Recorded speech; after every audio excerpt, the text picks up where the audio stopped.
Shalom, selamat datang di ibadah virtual Gereja Yesus Gembala, Bapak Ibu Saudara sekalian. Di bulan September ini kita ada satu tema yang baru, yaitu dipanggil untuk memberkati.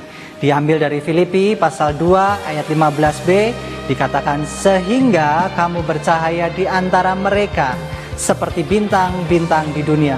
Bapak Ibu Saudara, kita ditebus oleh darah Yesus supaya kita ini bersinar di antara orang-orang dunia. Bapak Ibu Saudara, kita harus jadi berkat, kita harus jadi contoh. Bapak Ibu Saudara, biarlah di bulan ini kita belajar untuk menjadi berkat bagi lingkungan sekitar kita. Dan biarlah sebentar kita akan masuk dalam ibadah virtual. Mari kita siapkan hati kita nikmati hadiratnya, kita dengarkan firman-Nya, kita lakukan firman-Nya. Selamat beribadah Bapak Ibu Saudara sekalian. Shalom, selamat datang di ibadah virtual service Gereja Yesus Gembala. Mari pada saat ini kita teduhkan hati kita masuk dalam doa. Bapa Surgawi yang kami kasihi, Tuhan Yesus Kristus Allah Roh Kudus, kami bersyukur berterima kasih atas kasih-Mu yang tiada habis-habisnya di dalam hidup kami, atas penyertaan-Mu yang setia menemani kami Tuhan. Ampuni segala kesalahan dan dosa, pelanggaran yang kami lakukan, baik sengaja maupun tidak sengaja. Sucikan, kuduskan, layakkan kami menghadap Engkau. Terima kasih Tuhan, kami serahkan seluruh jalannya ibadah di dalam tangan penyertaan Tuhan Yesus Kristus. Mari yang percaya sama-sama katakan haleluya, amin.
puji kemuliaan hanya bagi nama Yesus.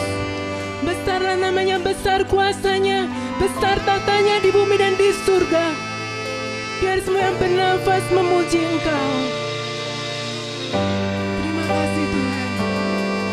Tinggi besar namamu di bumi dan di surga, layak disembah. Hosana, mulia tatamu. Haleluya, haleluya. Nyanyi besar namamu di bumi dan di surga, layak disembah. Hosana, mulia tatamu. Haleluya, haleluya.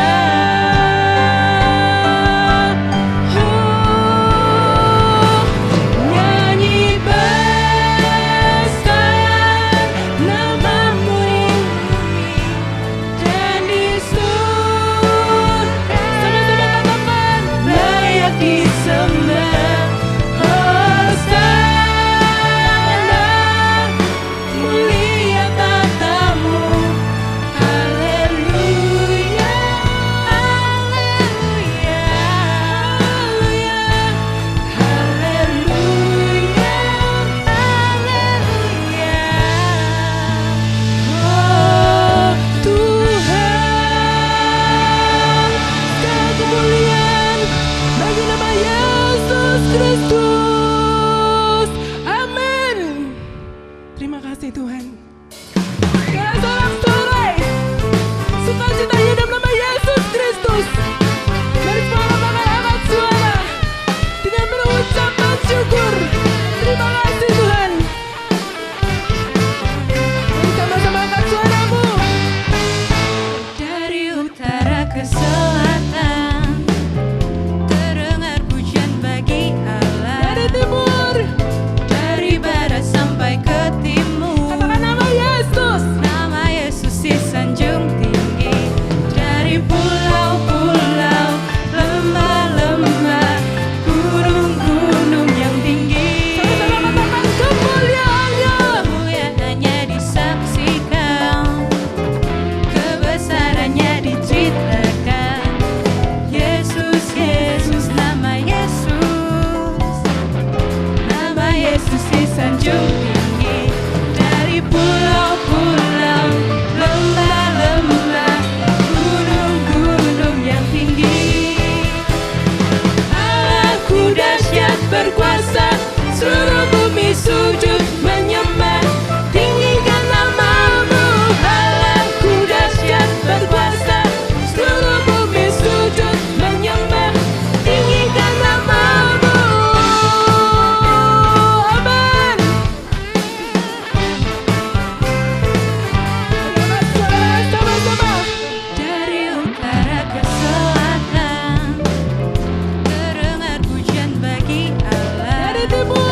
kita masuk lebih dalam kehadirat Tuhan.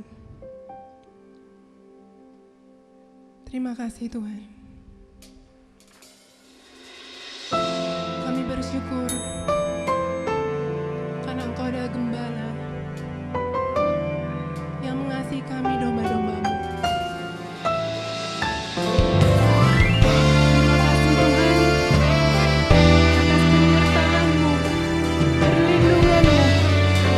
Dan tongkat-Mu Tuhan. Engkau Gembala mengenal hatiku, oleh kasih-Mu peliharaku.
Mari kita tunduk kepala, kita siapkan hati kita, masuk dalam hadirat Tuhan, kita mendengarkan firman Tuhan.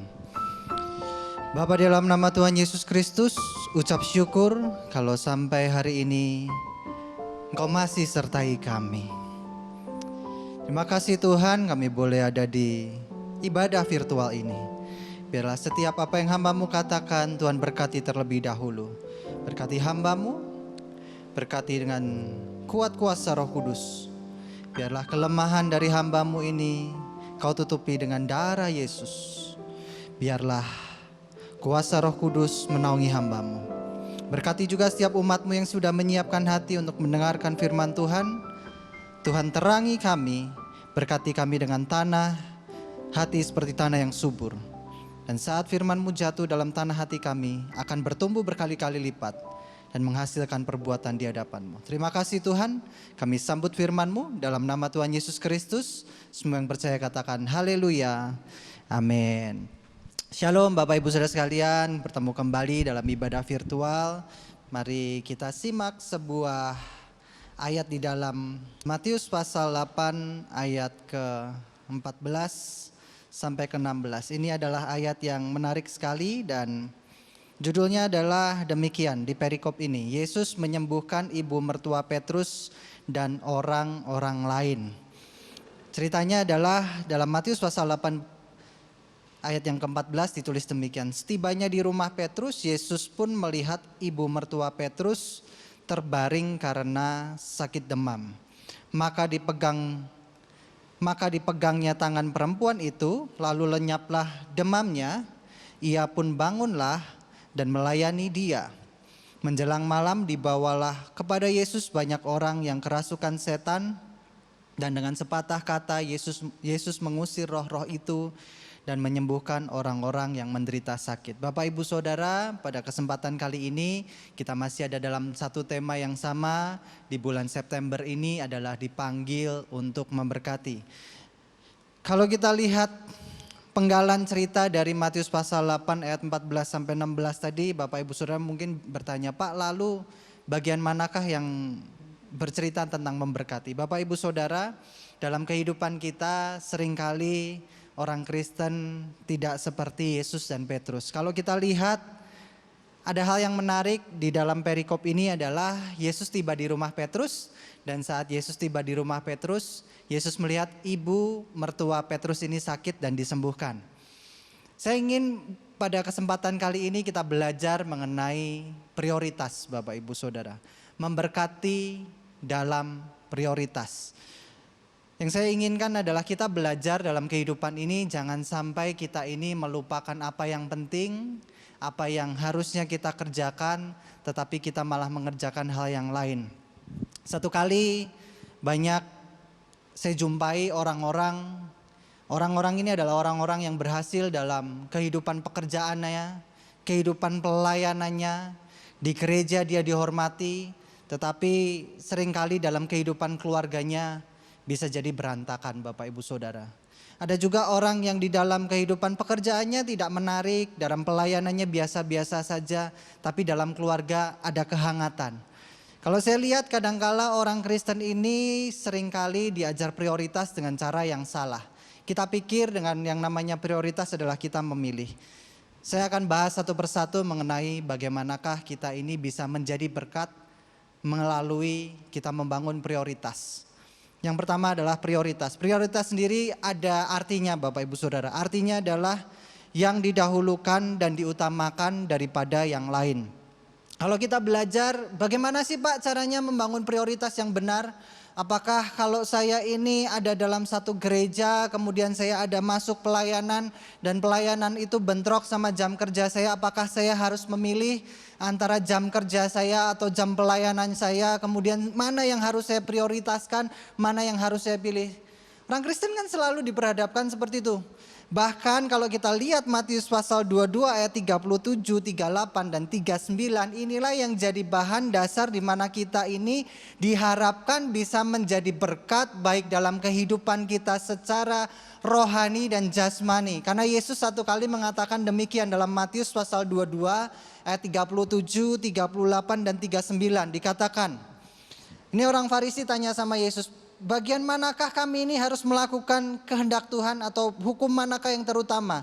Jawab Yesus kepada orang Farisi dan ahli Taurat itu demikian. Matius pasal 22 ayat 37 berkata demikian. Jawab Yesus kepadanya, kasihilah Tuhan Allahmu dengan segenap hatimu dan dengan segenap jiwamu dan dengan segenap akal budimu.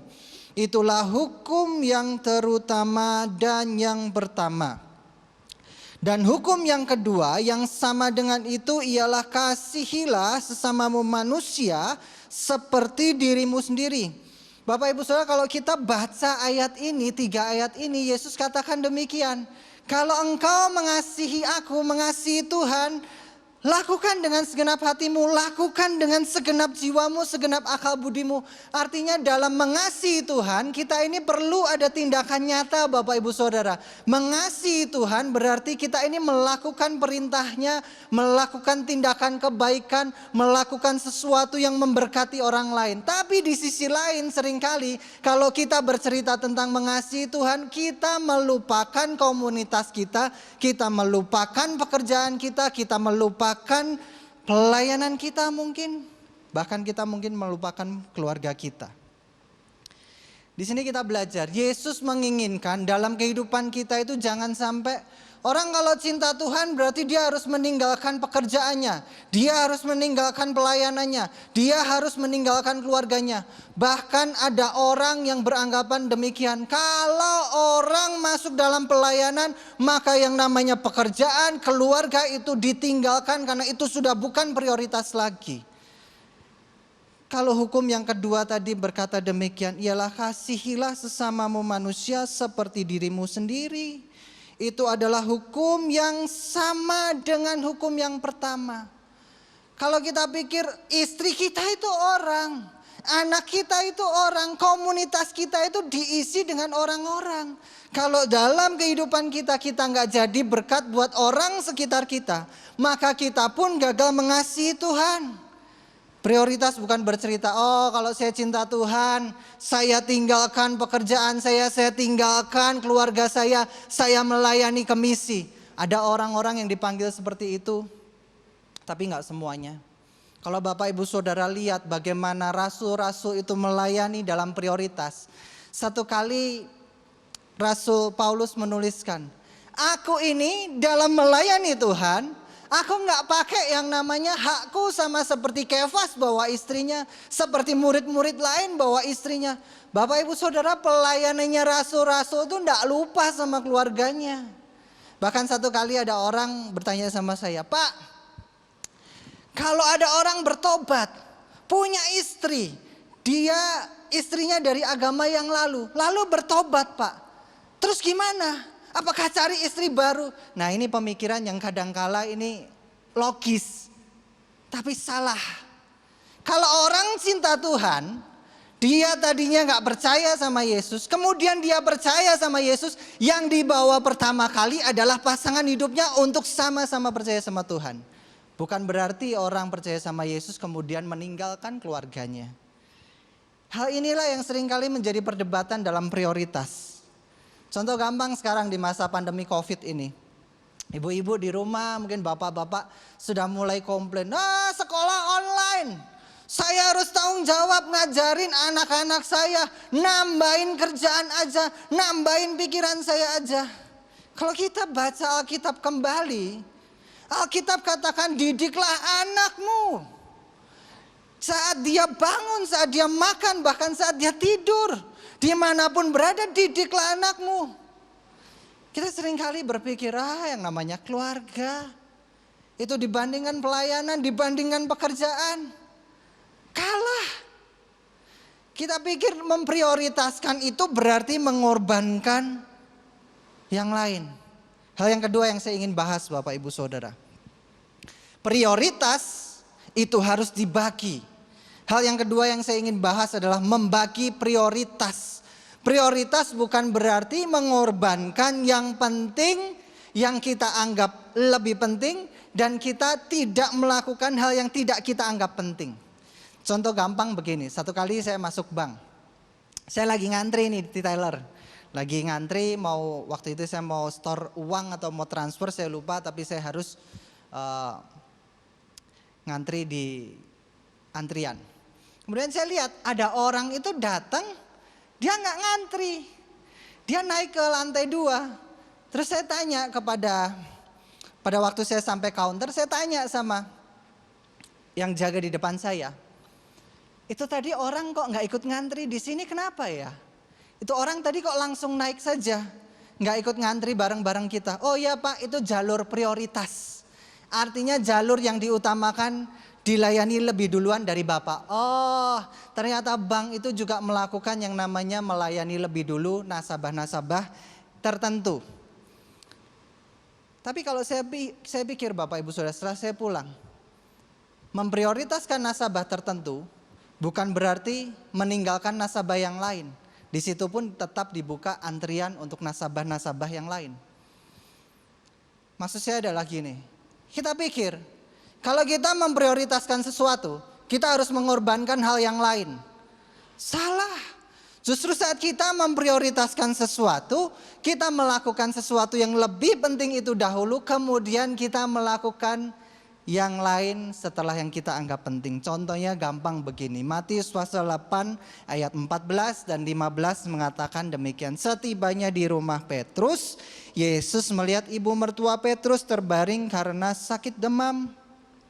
Maka dipegang tangannya perempuan itu, yaitu mertua dari Petrus itu, lalu lenyaplah demamnya. Ceritanya gini, Yesus habis pulang pelayanan menyembuhkan orang kusta di Matius pasal 8 ayat 1. Kemudian Matius 8 ayat berikutnya, Yesus menyembuhkan perwira Kapernaum. Setelah itu Yesus ingin melayani di rumah Petrus. Setibanya di rumah Petrus, Yesus menjumpai ibu mertua Petrus itu sakit. Sakitnya sakit demam. Pada waktu Yesus melihat ibu mertua Petrus sakit, dia memprioritaskan apa? Ibu mertua Petrus yang membutuhkan uluran tangan Yesus terlebih dahulu.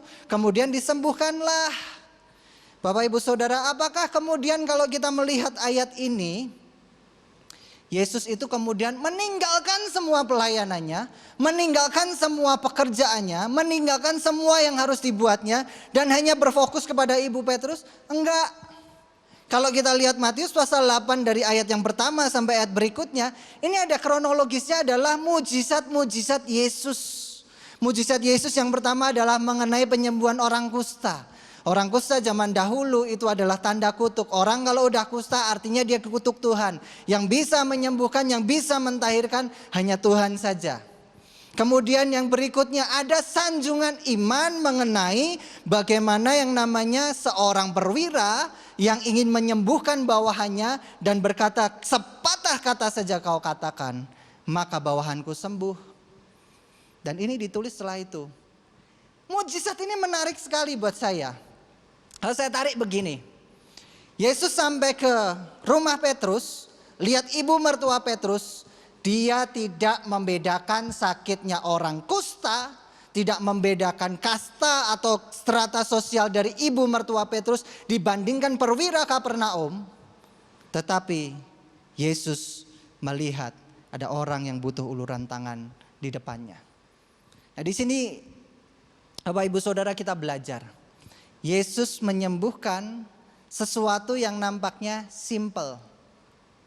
Orang demam. Panas loh Pak, butuh Yesus.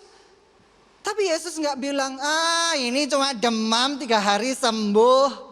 Enggak. Yesus tetap ulurkan tangannya, dia bilang sembuh.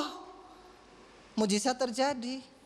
Yesus nggak mempedulikan apa yang Anda hadapi. Mungkin Anda hadapi keuangan yang susah. Mungkin Anda menghadapi keluarga yang di ujung perceraian. Mungkin Anda menghadapi segala macam tantangan, segala macam hal yang Bapak Ibu Saudara sedang hadapi. Yesus sanggup melakukan sesuatu yang baik dalam kehidupan Bapak Ibu Saudara. Asal Bapak Ibu Saudara tahu bagaimana memprioritaskan hidup Bapak Ibu Saudara. Lalu kenapa orang Kristen seringkali tidak jadi berkat?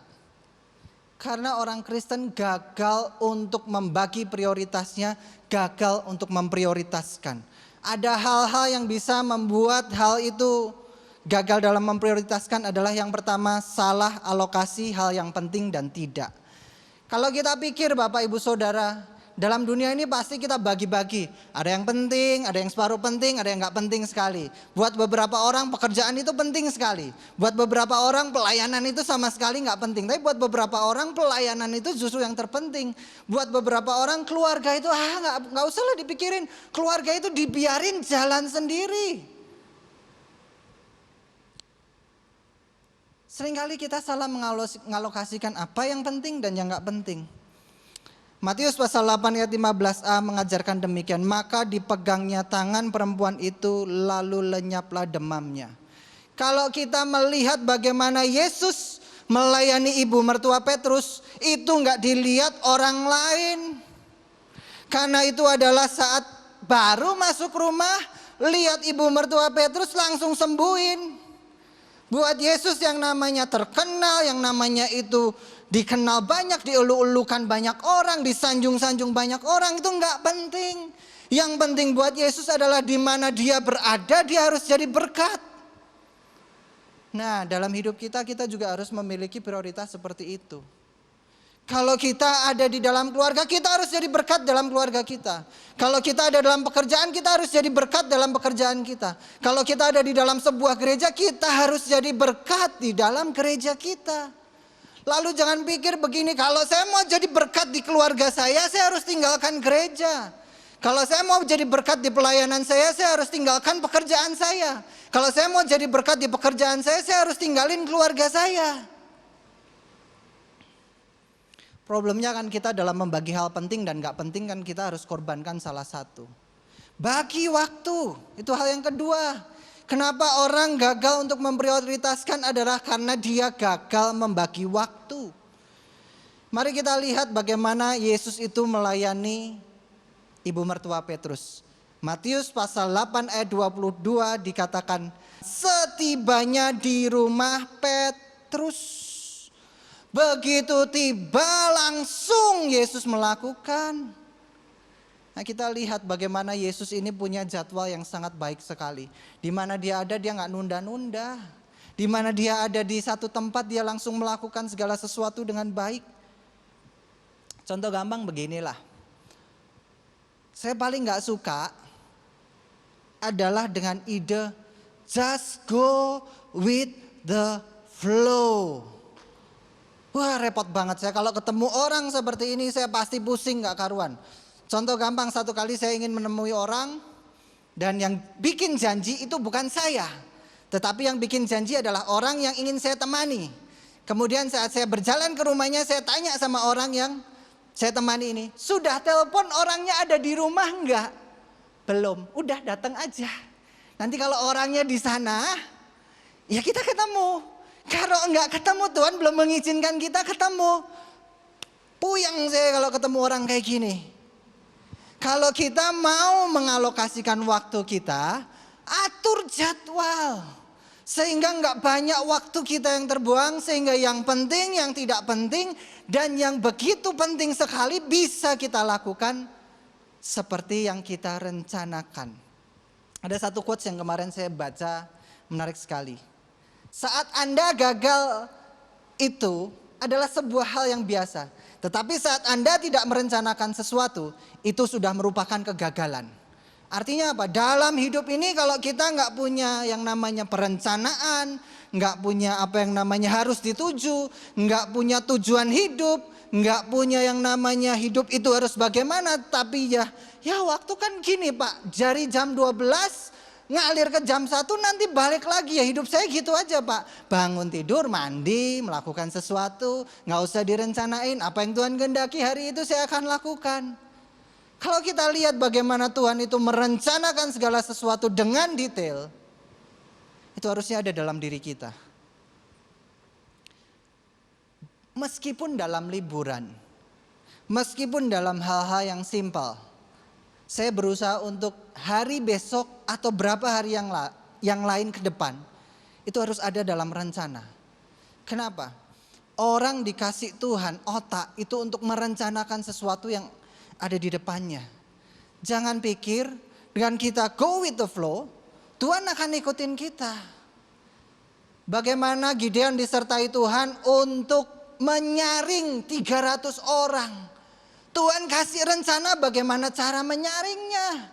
Saat Gideon ikutin semua itu, saringan itu ada Bapak Ibu Saudara. Begitu juga dalam kehidupan kita. Kalau kita sampai enggak merencanakan, membagi waktu, tahapan-tahapan dalam hidup kita, maka prioritas enggak akan mungkin ada dalam hidup kita. Kalau orang sudah yang namanya yang pertama adalah alokasi penting enggak pentingnya salah, kemudian bagi waktunya salah, maka yang ketiga adalah gagal memprioritaskan itu adalah salah tujuan.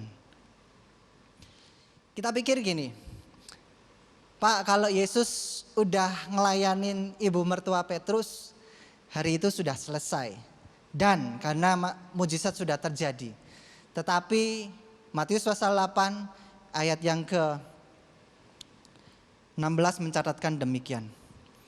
Menjelang malam, dibawalah kepada Yesus banyak orang yang kerasukan setan, dan dengan sepatah kata Yesus mengusir roh-roh itu dan menyembuhkan orang-orang yang menderita sakit.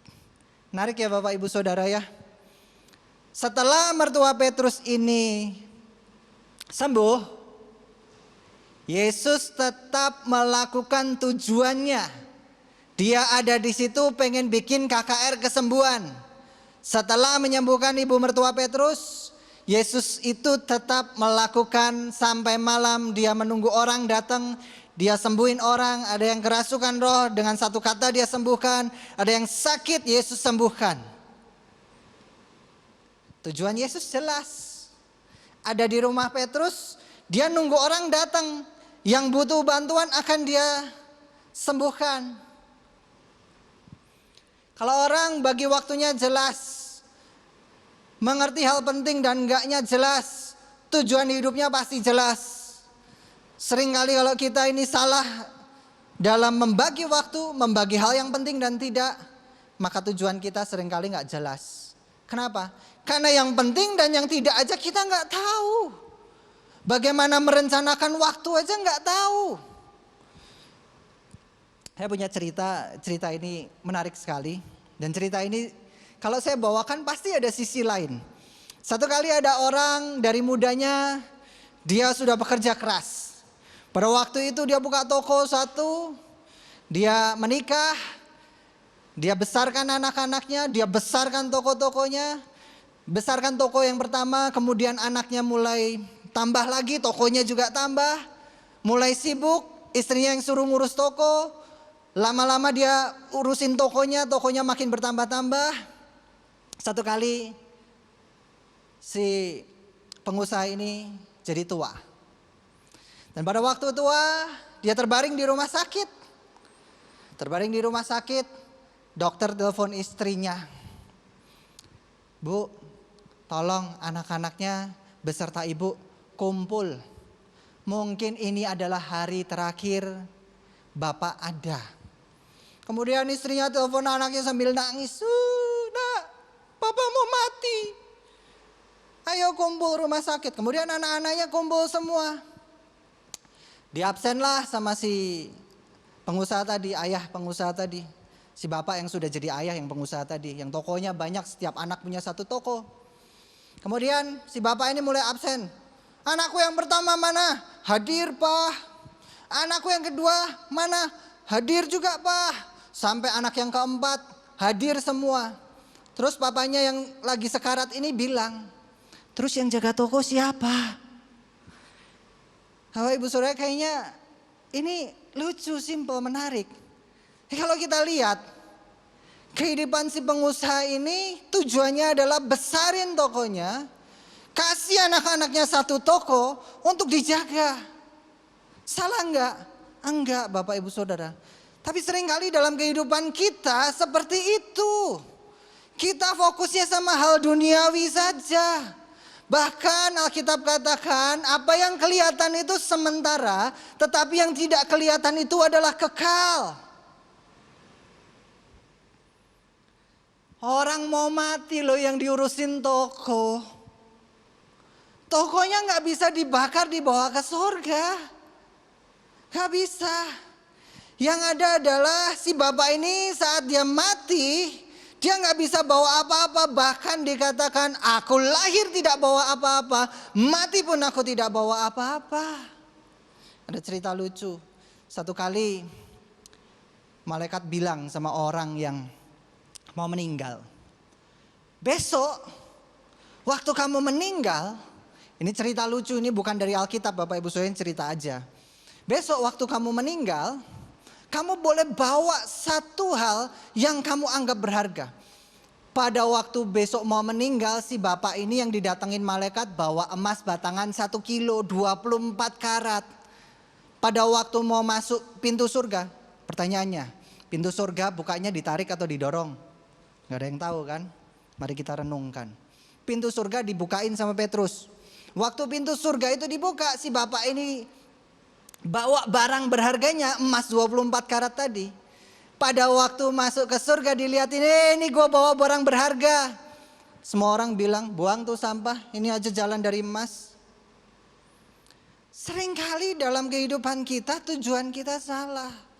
Kalau tujuan kita salah, bagi waktu kita salah, prioritas kita dalam membagi hal yang penting dan tidak itu salah, Anda gak akan pernah jadi berkat. Kenapa?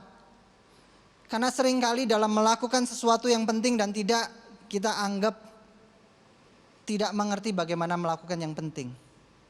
Contoh gampang begini, keluarga penting gak? Penting sekali. Pelayanan penting gak? Penting sekali. Hubungan dengan Tuhan penting gak? Penting sekali. Tapi jangan berpikir gini, Pak, karena saya cinta Tuhan, saya akan doa setiap hari 3 jam. Pak, karena saya ini cinta Tuhan, 3 jam saya doa, saya kerja 2 jam. 1 jam lagi nanti saya doa lagi. Setelah itu saya main sama anak-anak, kemudian saya doa lagi. Bapak Ibu Saudara, kalau kayak gitu, stres hidup. Enggak semua orang dipanggil sebagai pertapa yang hidupnya berdoa terus. Kita pikir dengan cinta akan Tuhan kita ini bangun hubungan dengan Tuhan itu selama yang kita bisa. Enggak. Doa 3 jam isinya nangis-nangis ngeluh hidup, percuma. Doa sama Tuhan, manfaatkan waktu bersama Tuhan, ucap syukur. Terima kasih Tuhan. Kalau Bapak Ibu Saudara sedang ada problem, doanya jangan lama-lama bahas problemnya. Bahas kebesaran Tuhannya. Karena kita menyembah Allah yang besar, bukan masalah yang besar. Kalau kita cinta akan Tuhan, yang jadi tolak ukur adalah demikian. Kalau engkau benar muridku, tunjukkan bahwa kau punya kasih. Bagaimana menunjukkan punya kasih? Ke komunitas kita yang terdekat. Saya senang sekali kemarin ada salah satu orang pemerintahan bilang begini, Pak, bagaimana caranya kita ini jadi berkat di masa-masa seperti ini atau bisa menolong orang? Berkati orang terdekatmu, belanjalah di toko terdekatmu, belanjalah di tempat yang dekat, jangan jauh-jauh. Simple. Kita pikir begini, kalau mau jadi berkat harus ke Afrika, kasih makan orang lapar di sana. Tetangga kita mungkin sekarang juga lapar, berkati mereka dulu yang lapar.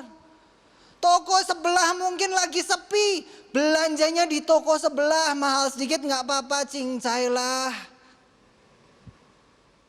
Mau jadi berkat tapi pelit gak bisa. Inilah kita belajar bagaimana kita memprioritaskan. Memprioritaskan jadi berkat bagi banyak orang artinya apa?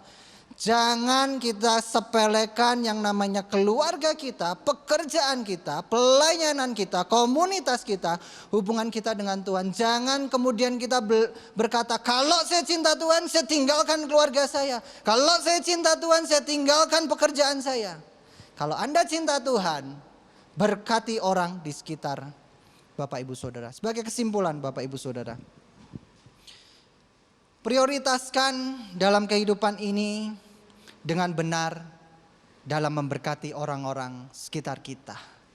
Itulah yang namanya kita jadi berkat bagi orang di sekitar kita. Mari kita tunduk kepala, kita siapkan hati untuk berdoa. Bapa, di dalam nama Tuhan Yesus Kristus, ucap syukur untuk kesempatan pada kali ini. Kami boleh belajar untuk menjadi berkat bagi orang-orang di sekitar kami, Tuhan. melalui prioritas, melalui bagaimana kami mengerti yang penting dan yang kurang penting, dan bahkan kami menghindari hal-hal yang tidak berguna. Ajar kami Tuhan, ajar kami untuk memprioritaskan dengan benar. Pimpin kami dalam pekerjaan kami, dalam pelayanan kami, dalam komunitas kami. Utus kami untuk jadi saluran berkat-Mu. Mari kita naikkan sebuah pujian sebelum kita mengakhiri ibadah kita.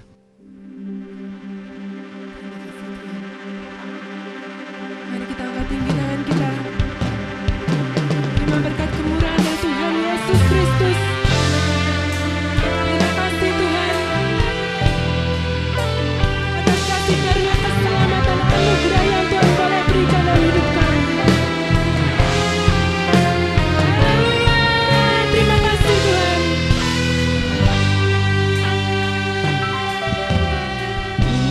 Tuhan berjanji akan memberkati. Dia turunkan hujan pada masanya. Tuhan berjanji akan melimpahi. Dia pastikan tanah memberi hasilnya. Dan kenyang oleh kebaikan Tuhan, diam di negeri aman tenteram dalam perlindungan tangannya. Sebab Tuhan telah katakanku atasku dan menegakkan langkah hidupku.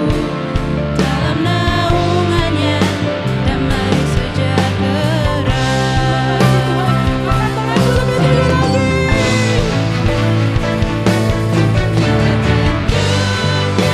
Oleh kebaikan Tuhan, diam di negeri aman tenteram dalam perlindungan tangannya. Sebab Tuhan telah katakanku atasku dan menegakkan langkah hidupku. Dalam naungannya damai sejahtera. Dalam naungannya segala sukacita. Selama-lamanya Tuhan Yesus berkati. Segala kemuliaan hanya bagi nama Yesus. Amin. Mari kita angkat tangan di hadapan Tuhan, kita terima berkat ini. Murid Yesus Gembala, terimalah berkat jasmani, jiwani, dan rohani dalam keluargamu, pekerjaanmu, studimu, pelayananmu, dan komunitasmu. Diberkatilah engkau dengan kehidupan kekal. Diberkatilah engkau dengan hikmat ilahi. Diberkatilah engkau dengan kekuatan dan pengharapan kekal. Diberkatilah engkau dengan kekayaan dan kemuliaan Allah. Diberkatilah engkau selalu dalam damai sejahtera dan sukacita. Diberkatilah engkau dalam terang kasih dan iman sejati. Dialah Tuhan yang tidak berubah sekarang dan selamanya, yang menghadapkan wajahnya padamu dan menyertai engkau selamanya untuk memberitakan kabar baik sampai ke ujung dunia. Saudara-saudara yang Tuhan Yesus kasih, pulanglah dan terimalah berkat anugerah dan pemeliharaan kekal dari Allah Bapa, berkat rahmat pemulihan dari Tuhan Yesus Kristus, berkat pertolongan dan penghiburan kekal dari Allah Roh Kudus. Dalam kehidupanmu sekarang sampai Maranatha, Tuhan Yesus datang kedua kali sampai selama-lamanya. Dalam nama Tuhan Yesus Kristus kami sudah berdoa dan mengucap syukur. Semua yang percaya katakan haleluya. Amin. Bapak Ibu Saudara, ibadah virtual sudah selesai. Biarlah kita tetap semangat di masa-masa pandemi COVID ini. Tetap jaga kesehatan, jaga jarak, jaga bagaimana kita berinteraksi sosial. Sampai ketemu di ibadah selanjutnya. Tuhan Yesus memberkati.